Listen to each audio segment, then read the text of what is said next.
I'm Travis Frame, and this is Frame by Frame, and today is going to be the next part of my top 100 movies of all time. I'm splitting my top 25 up into two parts, so this is going to be number 25 through number 11.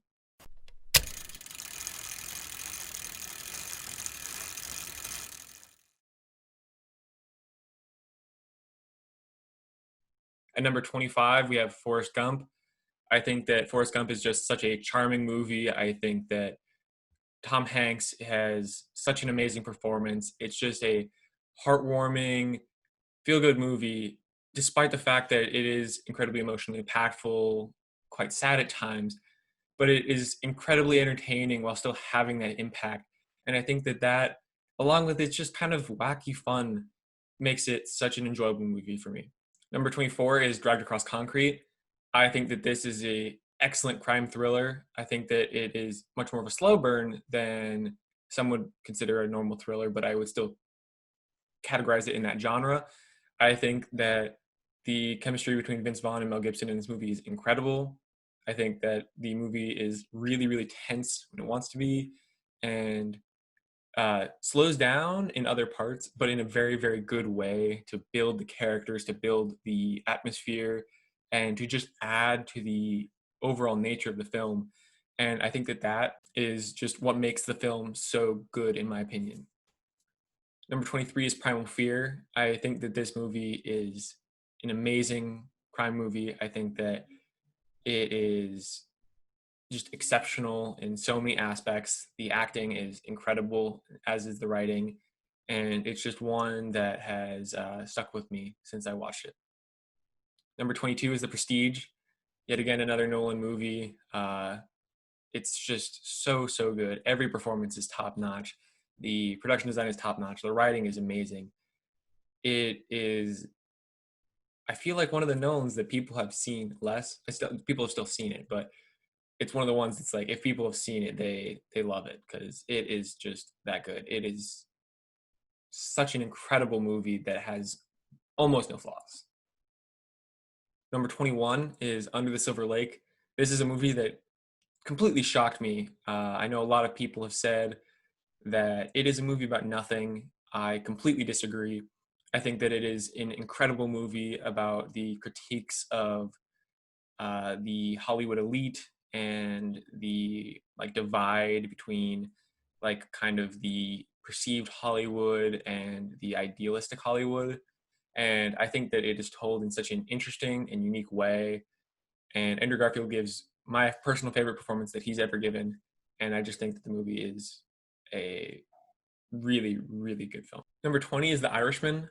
Again, another Scorsese. I think that The Irishman is such a uh, like finalistic, I guess, film without being Scorsese's last.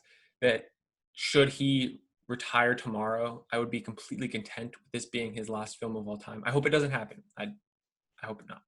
But I think the film is that good. It is such a capstone on the um, gangster genre, on the crime drama, and it's so so good. I was not expecting the emotional weight of this movie to be as heavy as it was.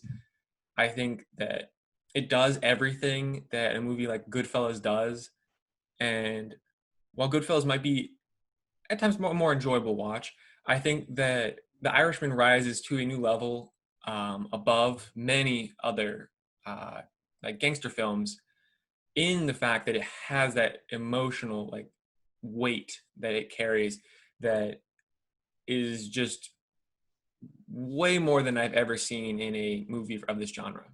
And that's one of the reasons why I absolutely love it. Number 19 is Mother. This is my personal favorite Darren Aronofsky film. I think that it is so good in every single way. I think that this might be one of, if not my favorite uses of a movie that is almost entirely metaphorical. I think that the parallels and analogies that the film makes are expertly crafted, and I understand why people don't like it, but you do have to give credit where credit is due. And the weaving of different subliminal messages is immaculately done in this film, and I don't think that that's debatable. Number 18 is The Departed. Again, Scorsese. I think that this film has one of the greatest casts of all time. I think that even without that, it would still be an incredible film. The film is so entertaining, so well written, so well directed. It's tense. Like it's such a good crime movie. It's a must watch, and I feel like there's not much that I can say about The Departed that other than it's just a phenomenal film. Number 17 is Inception. Inception is such a creative movie. I think that it is just phenomenal in everything it does. I think that the way that Nolan crafts the narrative with the different levels of the dream and just the overall creativity of the film is just absolutely immaculate.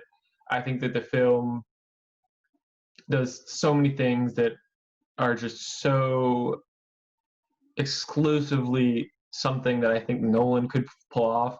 And it's just one of those films that it makes you think, it's entertaining, and is just visually stunning, and is one of those movies that just absolutely blows me away every time I watch it. Number 16 is Casino. This is my personal favorite gangster movie of all time. I think for the same reasons as The Irishman, it is elevated over some of the others because I feel like it deals with aspects that are not traditional in your average gangster movie. I think that by focusing on someone who's not actually part of like the mafia, I think that that provides an interesting dynamic, and the interactions between Pesci and De Niro are absolutely phenomenal, just incredible. I think that this is the movie in which I compare all other gangster movies to. It is one of my favorite Scorsese movies of all time. And obviously, at number 16, it is one of my favorite films of all time. I do not think that the runtime hinders this movie at all, nor do I think that the runtime hinders The Irishman at all. I think that these are masterfully crafted epics that are in a class of their own. Number 15 is Seven. This is an exceptional David Fincher film. I think it's incredibly unnerving. It is masterfully directed. It is so well shot. I think that it is just a really, really interesting movie to watch. The disturbing elements obviously are pretty rough, and it does make the movie very difficult to watch. But I do not think anyone could have made a film with this dark nature and made it as slick and well crafted as Fincher. Number 14 is City of God. This is my personal favorite foreign language film of all time. I think that in every single aspect, this film is masterfully done. I think that the directing, the acting, the writing, the editing, cinematography, masterful. This film has emotion, it's interesting, it's well paced. It is a movie that just is one of the movies that is as close to perfection as I've seen. Um, and it's one of those films that is so good that I wish I was able to speak the language that the film is spoken in, which is Portuguese, so I could better understand the nuances of the acting and the writing and be able to fully experience it. And even despite that, because I don't believe that there's that like much of a barrier in being able to like experience a film to its fullest extent with subtitles, but it is such a good film that I wish there was nothing between me and fully comprehending how absolutely beautiful this movie is. Number 13 is LA Confidential. I think that this is another one of my favorite casts of all time. The story is absolutely fascinating. I think the characters are all really, really interesting. I love the atmosphere, the tone, the style of this movie are just so immersive and incredible. And it's another one of those movies that I'd heard was good and has completely stuck with me ever since I watched it the first time. And the second time I watched it, it was just as good. And it's just one of those films that I love. Number 12 is Once Upon a Time in Hollywood. Now, some of you who have watched my other videos might know that uh, the T-Bass for Best Picture did not go to Once Upon a Time in Hollywood, and it instead went to The Irishman. I think that this is because The Irishman, well, obviously an incredible film, it's at number 20. Once Upon a Time in Hollywood has continued to stick with me slightly more since multiple viewings. And I think that it's just one of those films that every time I've watched it, it gets better and better. It's my most watched film of any of the movies in this top 100 list. Uh, and that's saying a lot because I don't rewatch movies very often. And this movie also came out last year. I think that this movie is, in my opinion, infinitely rewatchable, the most rewatchable of any Quentin Tarantino movie of all time. Maybe my most rewatchable movie, in my opinion, I've ever seen. I think it's incredibly quotable. The characters are incredible. I love the depiction of Hollywood and how Tarantino deals with the events and storylines of the film. I think that it is inspiring in terms of what Hollywood should be and what the fantastical nature of a perfect Hollywood is. And for that reason, simply because it just connects to me so much on a level in which I love film and I love the way this movie treats film. I think that's why I love this movie so much, and that's why it's at number 12. And for our final movie of this particular video, we have number 11, and that is Fight Club. If you've heard me talk about Fight Club, I broke the first rule of Fight Club.